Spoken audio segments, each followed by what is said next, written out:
বলছি তেজ, কিসের জন্য এত রাগ তোমার আমার ওপর? আবার প্রশ্ন করছো কি করেছো? হ্যাঁ করছি, বলো কি দোষ আমার? তুমি যেটা করেছো না সেটা আমি খুব ভালো করে জানি ইমন, তার প্রমাণও আছে আমার কাছে। সুতরাং তোমার মতো মেয়েকে এই বাড়িতে আমি এক মুহূর্ত সহ্য করতে চাই না। Just get up from here. দাঁড়াও,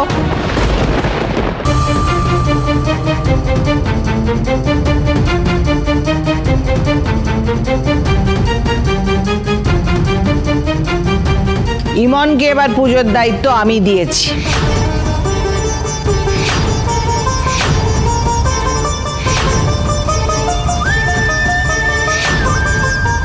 ঠাম্মি, আমি যদি সঠিক পথে থাকি তাহলে এবছর এ বাড়ির নাত বউয়ের হাতেই গজানন পুজো নেবেন, এ আমার বিশ্বাস।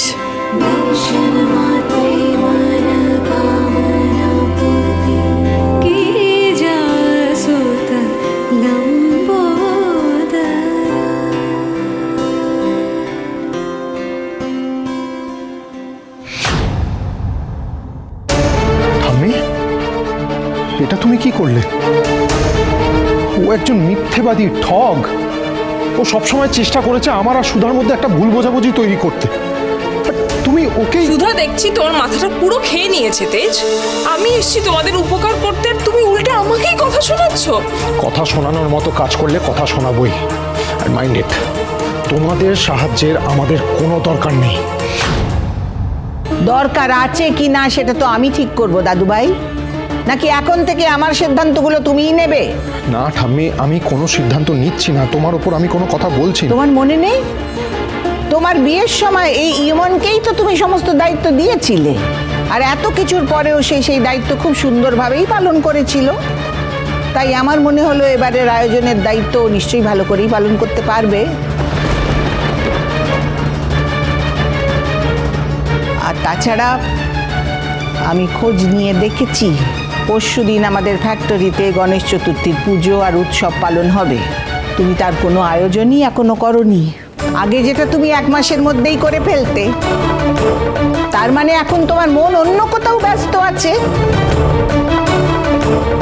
তাই এবছর ফ্যাক্টরির পুজোর সমস্ত আয়োজন আমি ওই ইমনের কোম্পানিকেই দিয়েছি।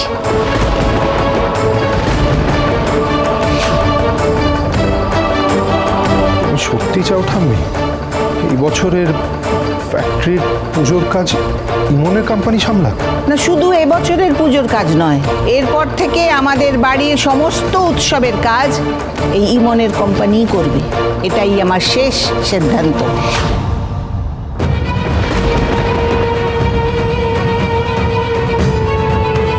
আর একটা কথা, ফ্যাক্টরির পুজোর দায়িত্ব যেমন থাকবে ইমনের ওপর, তেমন আমাদের বাড়ির গজাননের পুজোর সমস্ত দায়িত্ব থাকবে কেবলমাত্র ছোটনাথ বৌমার ওপর।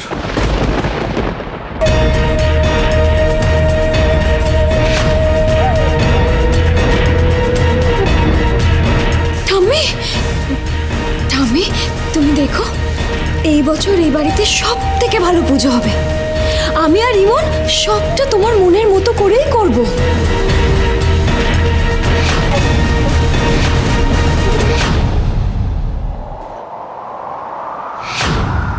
কে কে ওখানে?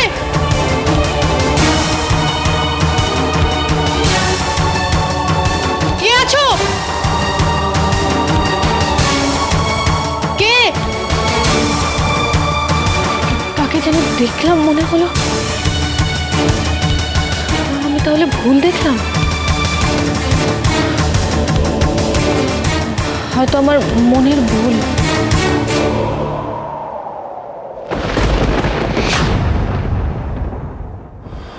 আই এম শিওর ইমনই ঠাম্মির ব্রেন ওয়াশ করেছে। না, যত তাড়াতাড়ি সম্ভব ইমনের আসল চেহারাটা ঠাম্মির সামনে আনতেই হবে।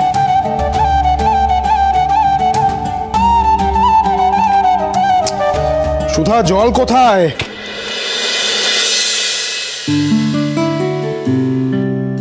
এবারের কোনো ঘরে যখন আমার থাকার অনুমতি নেই, তখন বাকি রইল ছাদের ওই বন্ধ স্টোর রুম। নিচে তো দিব্যি ছাদের ঘরে গিয়ে বসে আছেন, আমার তো বিন্দুমাত্র পরোয়া নেই ওনার। আরে ঘরে বসেও তো সমস্যার সমাধান করা যায়, কিন্তু না, ওনার তো রাগ রাগ আর শুধু রাগ।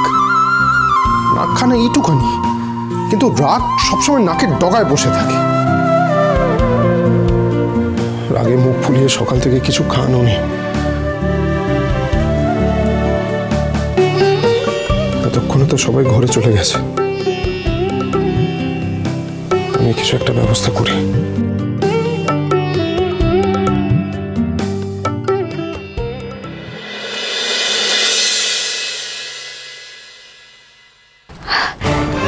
আমি জানতাম দাদাভাই তুমি ঠিক ছাদের ঘরে দিদিভাইয়ের সাথে দেখা করতে যাবে, আর সেই সুযোগটাই তো আমি খুঁজছিলাম। এখন এই ঘরে দিদিভাইও নেই আর দাদাভাইও নেই, শুধু আছে ওই সোনার মুকুট, যেটা আজ এই তরিতার হবে।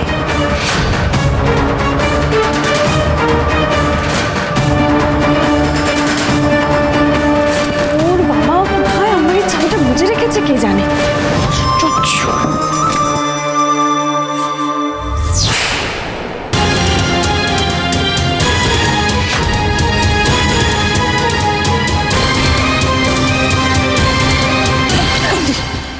ঝিনুক, তুই?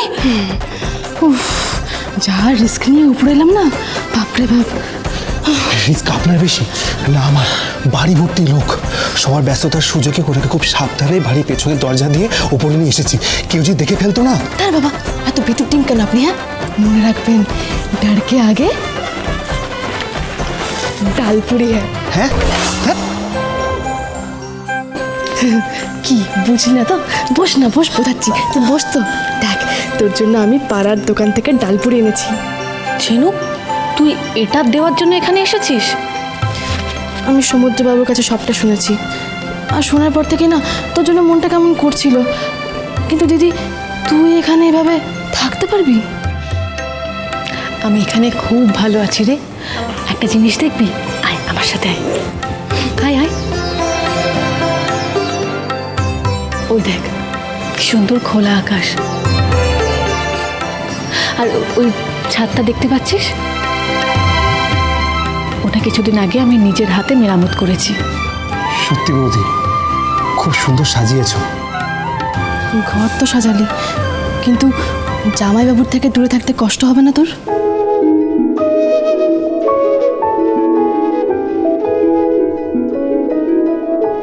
আমার কষ্ট হলে ওনার বইই গেছে।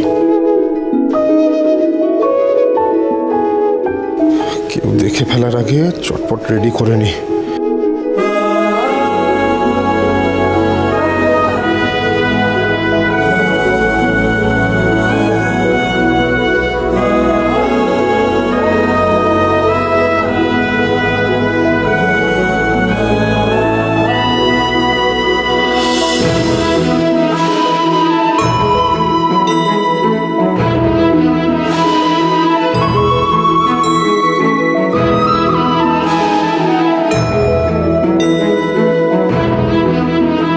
উনি হয়তো অভিমান করে নিজের ঘরে মুখ ফুলিয়ে বসে আছে।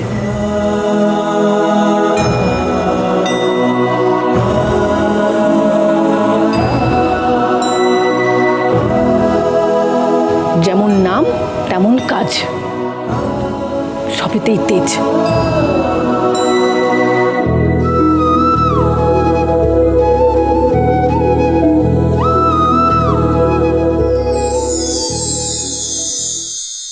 আপনি যাবেন আমার সঙ্গে নিচে, আগে খেয়ে নিন, আমি ঠাম্মির সঙ্গে গিয়ে কথা বলবো। এবার কি বড় বড় করে আমার অসুবিধে হচ্ছে না একটা বোর্ডে লিখে আমার গলায় ঝোলালে আপনার মাথায় ঢুকবে? আবার তর্ক? আপনি এখন এখান থেকে যান, কেউ এসে আপনাকে দেখলে খুব মুশকিল হবে। তেজ বসু মল্লিক কাউকে ভয় পায় না। খেয়ে নিন।